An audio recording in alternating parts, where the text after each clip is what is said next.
Video kali ni aku buat Grab dari pukul 12 tengah hari sampai 9 malam. Order macam biasalah jauh-jauh, tapi aku suka. Ramai tanya aku ada halal ke non halal? Aku ada halal dan aku memang sentiasa main open, bukannya shift. Aku suka hantar jauh-jauh. Asalnya macam biasalah nak buat 12 jam tapi masih gagal. Yelah, badan bergemuk dengan cuaca panasnya. Badan jadi letih. Botol aku ni sampai aku refill 3 kali dalam 4.5 liter. Dari pukul 12 aku buat, aku rehat dalam pukul 4 dan aku sambung balik dalam pukul 6. Aku buat macam biasa, alhamdulillah order okey. Tapi lepas maghrib aku tengok langit, aku ternampak benda ni.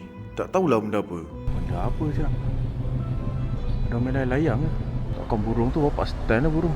Lepas aku tengok benda tu, terus order tak masuk. Macam biasalah, kalau order dah putus ni, badan pula letih, memang aku off terus. Dari ceras, tahu-tahu last order dekat PJ. Biasalah tu main open. Total aku online dalam 6 jam. Aku dapat dalam RM110.